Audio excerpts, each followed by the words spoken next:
This is why I don't do TV. I'm much better at my desk, so much drawing a board. Madra's a new character for this year, and again, she's about 10 years older than Jean. Has been in the movies for a long time before Jean, and also really sort of had to claw her way to the top. There's nothing really particularly nice about Madra. She's a real bitchy character that is beautiful, beautiful, but is the type that if you were standing behind her, she would slap you in the face with her stole.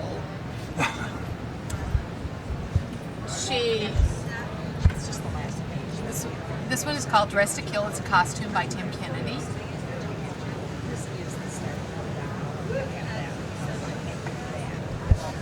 This one is called Devil May Care. It's a beautiful lingerie set done by Lynn Day, and a little extra touch of the sleep mask, which I think is fun and very period, and has that sort of little over-the-edge kind of sexiness that Madra displays.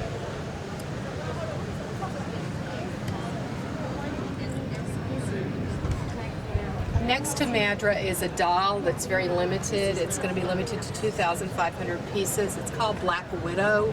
And this started out with a sketch that I did on an airplane traveling, because as I started thinking about the character, I realized that she had that edge of like a Black Widow spider. And the way that I think of this is a costume that's designed by Linda and I. It started with a little sketch, like I said, that I did on an airplane. The idea for me is that the woman is the spider, the dress is the net. You don't need a spider on the dress. The woman, in fact, is the spider. Her little hat, I think, is great. It's actually created by using a spider web and bringing it close to her head.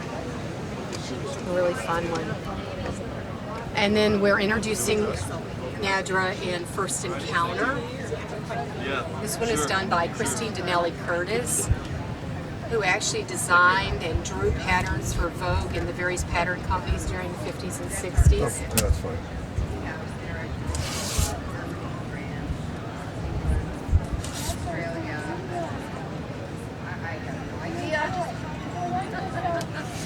Pair of stone dogs, and the idea is that she's asked to be at a photo shoot with some dogs, and she refuses to go to it unless they get her something that doesn't shed.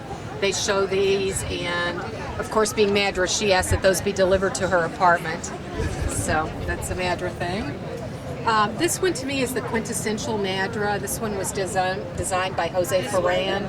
The idea is that she's going to go out for just a little shopping in Hollywood. And of course, like the movie stars of the time, she's absolutely covered from head to toe. But the thing about Madra is every 3 steps she takes her sunglasses off and flashes those signature green eyes so that hopefully someone will notice that it's Madra Lord. These are some just wonderful ones. So Evil My Love was designed by Tim Kennedy. I think her face is especially beautiful in this hat and veil. It's a beautiful black velour and fur piece.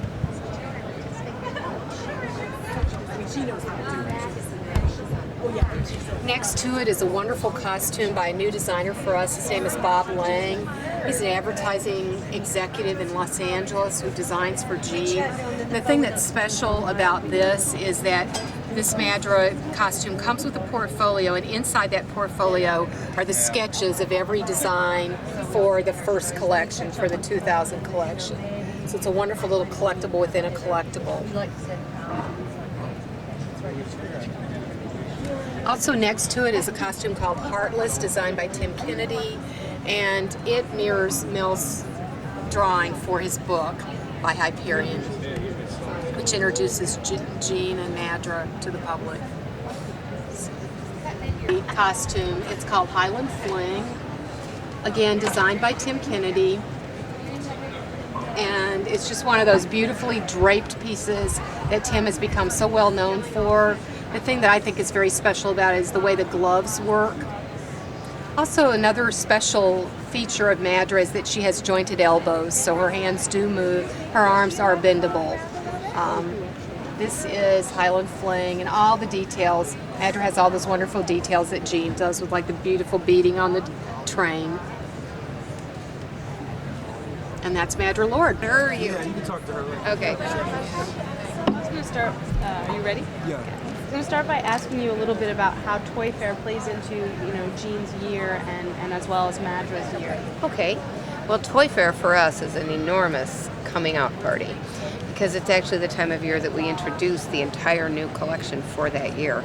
So Toy Fair is a gathering point for all the best retailers from all over the country come to see what is new. So we unveil everything for the Jean collection.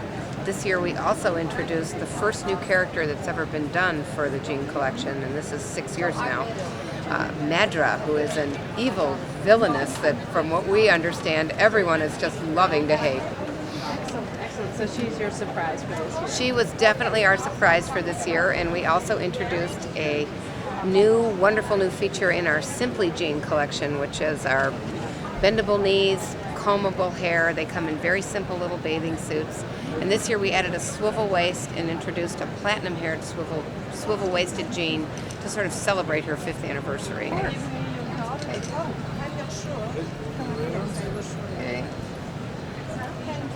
Hi, everybody. It's great to see you.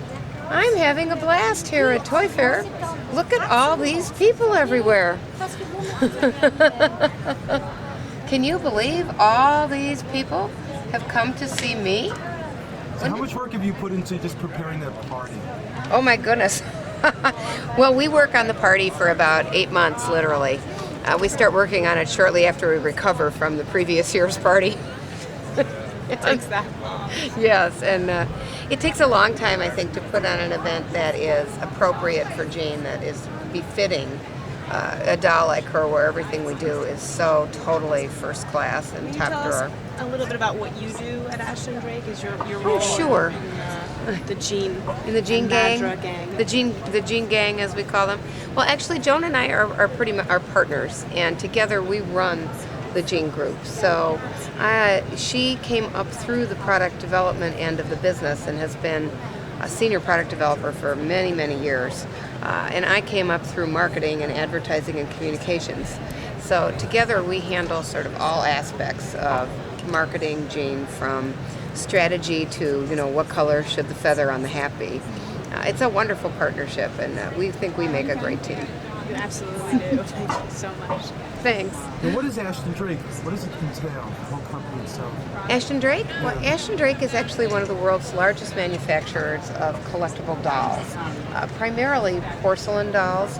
They do baby dolls, bride dolls, character dolls. They have Disney, Precious Moments, Winnie the Pooh.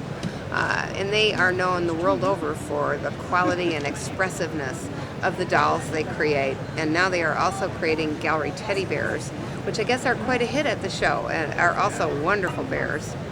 Oh, take a look at those.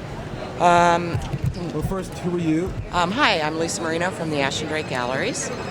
They're taking more time with detail and qualities. And your title? My title is Vice President of Product Development for the Ashton Drake Galleries. Which means? Which means I get to have the thrill of developing all of these products with some of the best artists in the world. Oh, good. What do you want to show us first? Well, we've got a couple of bride dolls over here that are just exquisite. This is our newest bride doll. She is a winner of the Doty Award, one of the most prestigious awards in the doll industry. This bride was sculpted by Titus Temescu, and Titus is a renowned international sculptor. With this ring, I Thee Wed is the name of this bride. In addition to this, How old is the designer? Titus Temescu is the sculptor of the bride. And then he's also sculpted this bride, which is Wedding in Paris. She's perhaps one of the most beautiful brides we've ever seen. What we like about the bride series is that each of our brides has a reason for being, a point of view. She's not a mannequin that just stands there.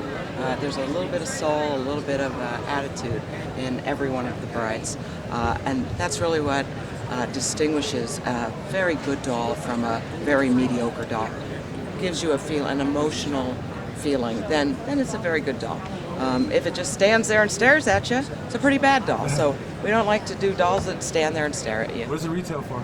This doll is $199, and she comes complete with 13 roses. Not religious dolls. He's done some religious dolls, but you should see the feet. I mean, they have veins in the feet.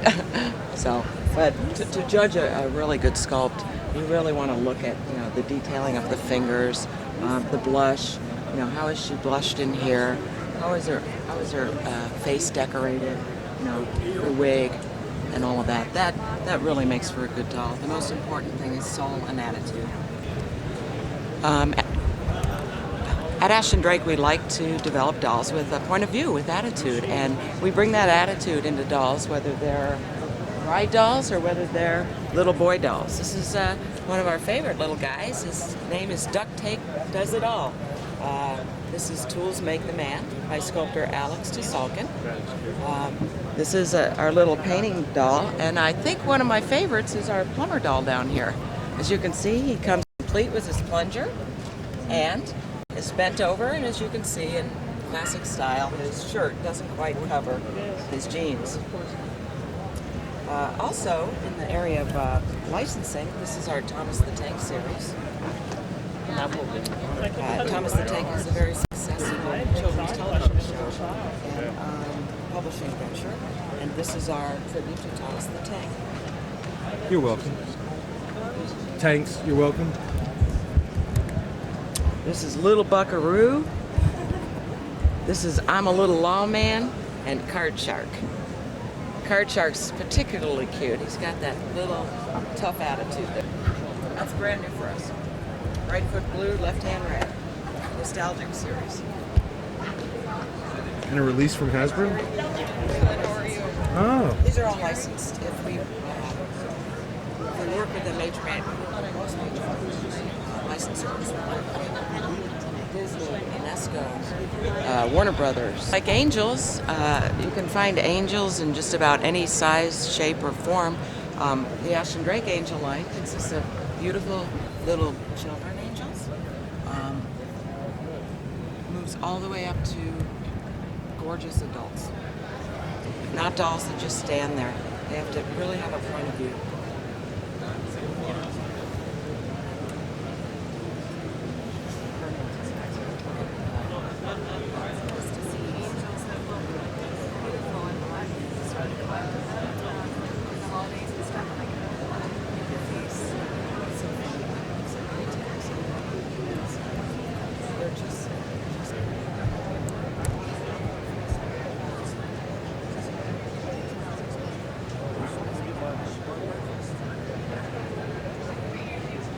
You go to the Orient to see the stuff made? Yes. What we'd like to do is animation. We have a lot of products that are animated. Right here you can see this is Taz, Little Devil, and he's just run down the hallway with his toilet paper. This is Twick or Tweety, taking a porcelain doll and putting the attitude of Tweety into the actual product.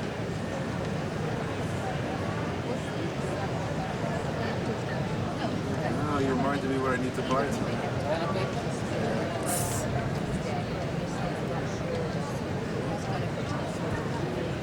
This is Guthrie, Moonflower, Nash, and Meadow.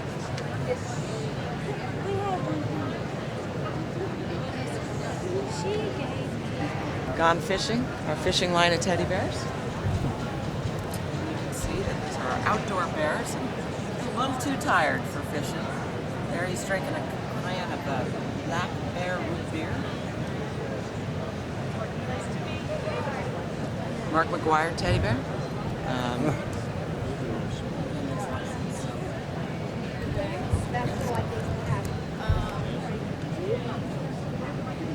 Is this out now, McGuire? Yeah, it's been out for. And hit it here, Mark.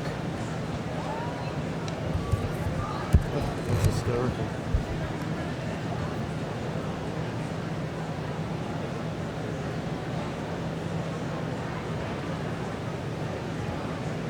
It's really popular, isn't it? Precious Moments is a wonderful brand. What Precious Moments brings to people is inspiration, a return to a simpler, better time. Our Precious Moments line of products features adorable little Precious Moments characters in classic scenes.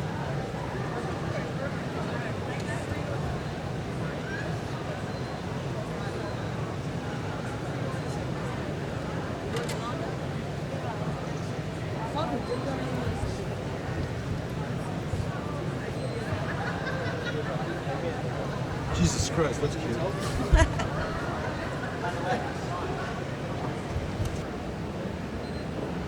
Something like that. Go to your room.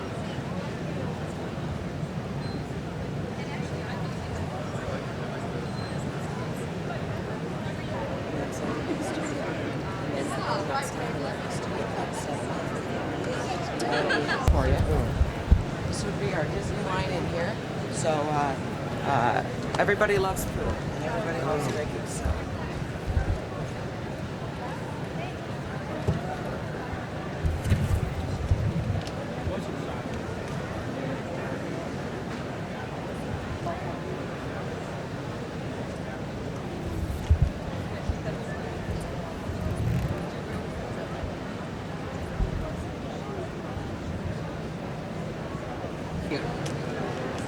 Oh, this is a basket full of Disney babies.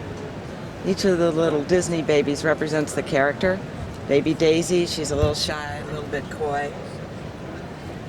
Baby Pluto, Baby Minnie, Baby Mickey, Baby Goofy.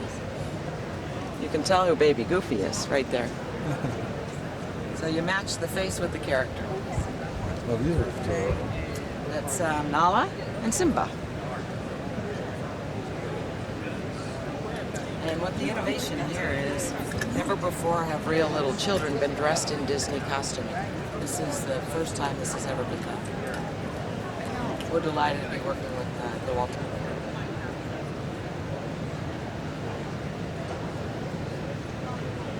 We have sexy brides too. Oh, This is one of the most popular bride series ever done. Every one of them. This is every one of these brides won major awards in the category. So.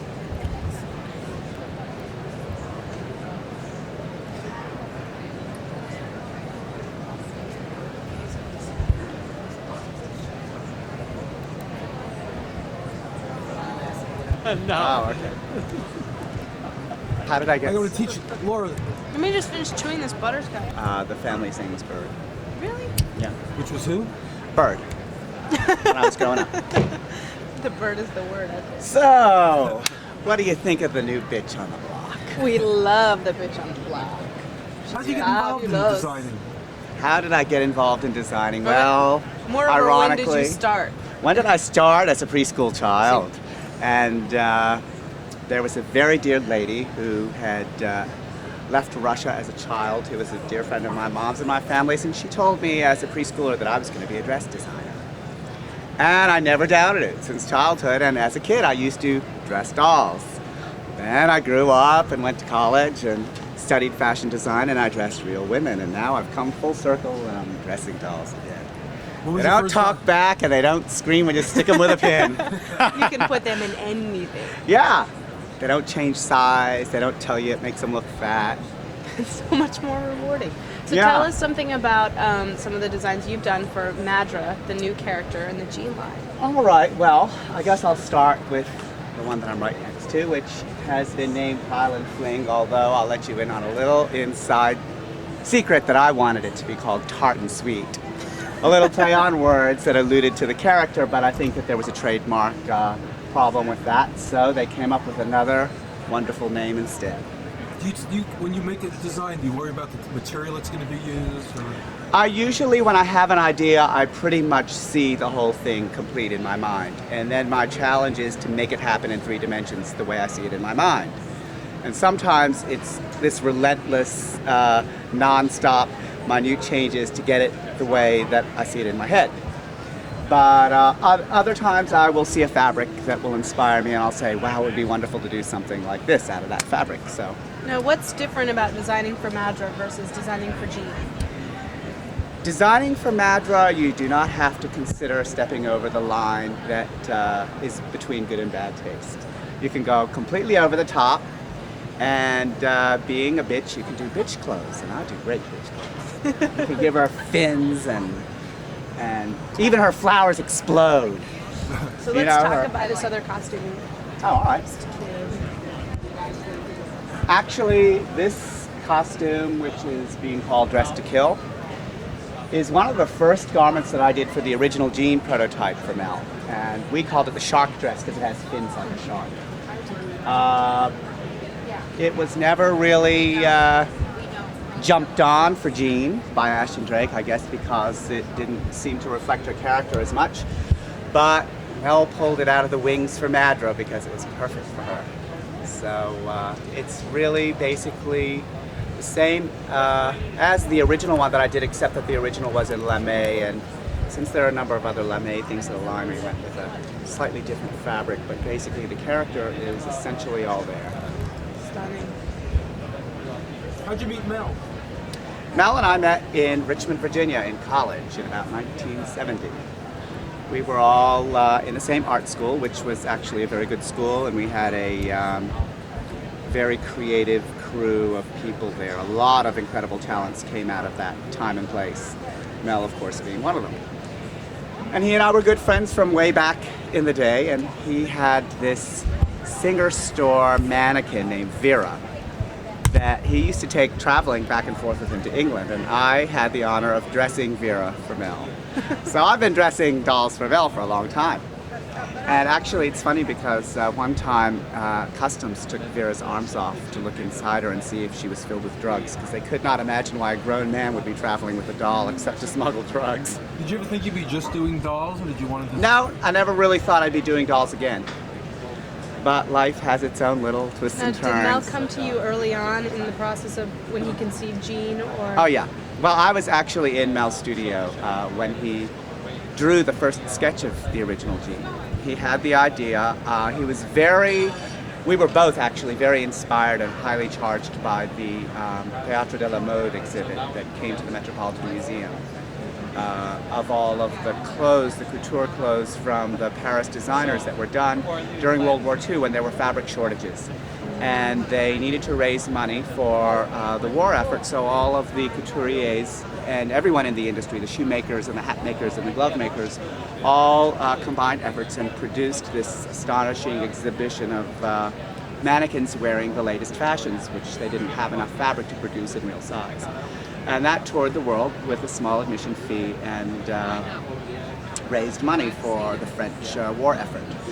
Eventually it ended up in a town in Washington State because there was no money to transport it back to France, and a museum there got it. And it sort of languished in disrepair for years and years, and then it was taken out and refurbished by the Parisian couture of our time and put on tour again. And when Mel and I saw it, it was truly inspirational. The clothes were magnificent, and in the scale that they were made, they still didn't lose anything in terms of being real garments. So I think that spurred Mel to actually start working on his lifelong dream of designing a doll anyway. And this was really, at that point in time, a niche in the market that was basically not filled. You got a lot of competition this year. Yeah, well, I think everybody's jumping on the bandwagon, but they have some catching up to do now. Yeah. A lot of catching up to do. Well, I wish him luck. I don't think that it's going to happen. Dress Somewhere Summer was something that I had done on my own without telling anyone. And I showed it to Mel, and he loved it. And he showed it to Joan, and Joan loved it, and she put it in the line for Jean. But actually, at that time, Madra was on the drawing board, and Mel had hoped that that dress would be held for Madra because to him, the dress said, "I'm sweet, damn it." And he was working on a book for Hyperion Press at the time, and he did a portrait of Madra wearing the dress Somewhere Summer. So after the dress was released for Jean, I said to Mel, you know, Mel, we're going to have to design something for Madra that can be construed as the dress in the illustration, but that will be completely different for Somewhere Summer. So I came up with Heartless. And Heartless is definitely the dress in the illustration. And it has the heart shape, which is also the M for Madra. And that's in the hat, it's in the sleeves, and it's even in the back of the little bolero, which you can't see unless you turn her around. And I have to say that Joan Green, genius that she is, thought of the crowning glory and had an olive made to come with the outfit. But it's kind of a great outfit with a lot of play value because the blouse is completely removable and you have a strapless crepe dress. and a little bolero. And the flower is not attached to the hat, so it could be worn in her hair or on the hat or on her little bolero.